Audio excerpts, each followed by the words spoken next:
విట్ల గారు, బీజేపీ గట్టిగా పెనట్రేట్ కావాలని చూస్తున్న దక్షిణాది రాష్ట్రాల్లో కేరళ ఒకటి.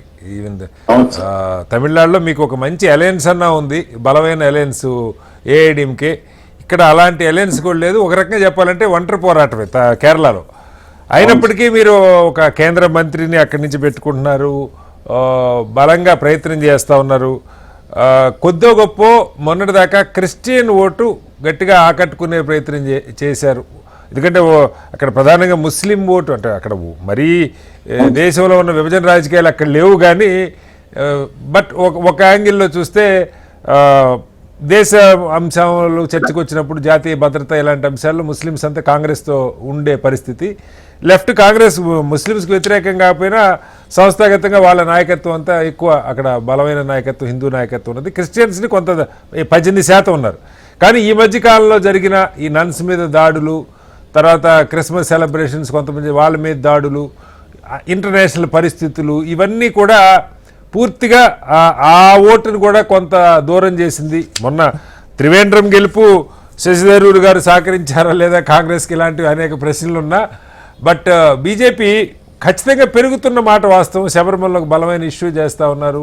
కొంతగా ప్రభుత్వం మీద వ్యతిరేకత ఆరోపణలు, కేసులు ఇవన్నీ నడుస్తూ ఉన్నాయి. ఏంటి, ఎలా ఉంది బీజేపీ పరిస్థితి?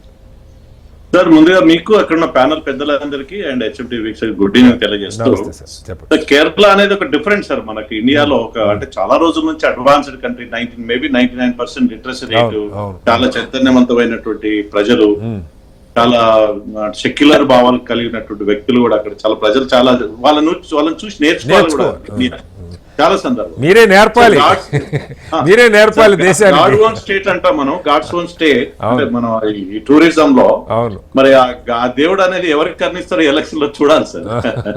సో ఇవాళ 90% మేబీ 90+, అంటే వాళ్ళ ఓట్ పోలింగ్ ప్యాటర్న్ చూడండి సార్. ఎక్కడ ఏ స్టేట్ లో కూడా ఒక స్టేట్ లో అంత పర్సెంటేజ్ పోలింగ్ ప్యాటర్న్ ఉండదు సహజంగా.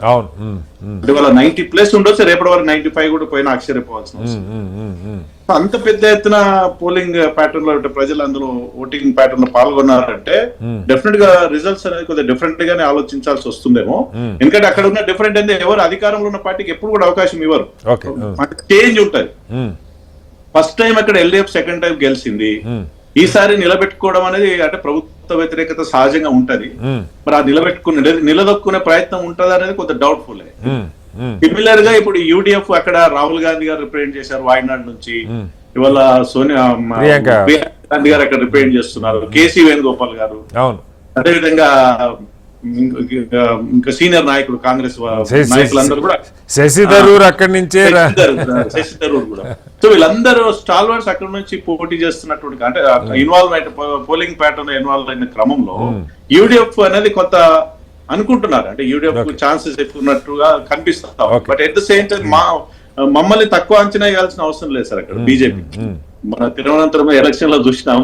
అంటే ఎవరికి నష్టం చేస్తారని అంటే ఒక చర్చ నడుస్తుందంటే సార్, మీకు జాతీయ స్థాయిలో బద్ధశత్రువు కాంగ్రెస్ కాబట్టి, సరే కమ్యూనిస్టులు క్రమంగా షింక్ అయిపోతున్నారు, కుచించుకుపోతున్నారు అన్న ఆలోచనలో ఇక్కడ కాంగ్రెస్ రాకుండా చేస్తే మెల్లగా ప్రధాన ప్రతిపక్షం కావచ్చు కాంగ్రెస్ క్యాడర్ నుంచి. దేశంలో చాలా చోట్ల అదే కదా. ఇప్పుడు అస్సాము హేమంత్ బిశ్వ శర్మ కాంగ్రెస్ నుంచి వచ్చినోడే కదా.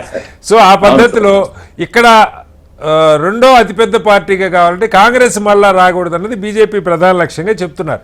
మరి ఆ రకంగా అడ్జస్ట్మెంట్లు ఏమన్నా కుదిరినాయా తెలియదు. ఇప్పుడు మా గఫూరన్నలు గెలిపిస్తే మాకేం వస్తుంది సార్? గఫూరన్నలు గెలిపిస్తే ఏమి రాదు. దేశంలో కాంగ్రెస్ పెరగకుండా ఉండాలి కదా మీ కోరిక.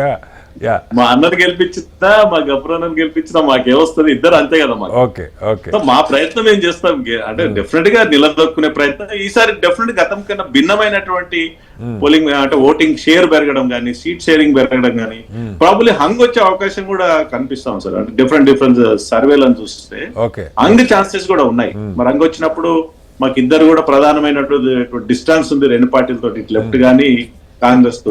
అప్పుడున్న పరిస్థితులు ఏందని హైకమాండ్ నిర్ణయం తీసుకుంటది. బట్ అనుకూలమైనటువంటి ఎల్డీఎఫ్ అయితే అనుకూలమైన వాతావరణం లేదని స్పష్టంగా కనిపిస్తుంది. పోలింగ్ ప్యాటర్న్ కూడా అట్లా ఓటింగ్ షేర్ అంత పెరగడం అంటే డెఫినెట్ గా యాంటీ ఇన్కంబెన్సీ కనిపిస్తుంది. అక్కడ కూడా ఒక 10-12 సీట్లు బాగా స్వింగ్ ఉంది. అది అటు వస్తాయా ఇటు వస్తాయా దాన్ని బట్టి మీరన్న ఎల్డిఎఫ్కి యూడిఎఫ్కి మెజారిటీ రావటమా రాకపోవటమా మరీ నేరో అయిపోవటం అన్నది తేలుతుందని చెప్తున్నారు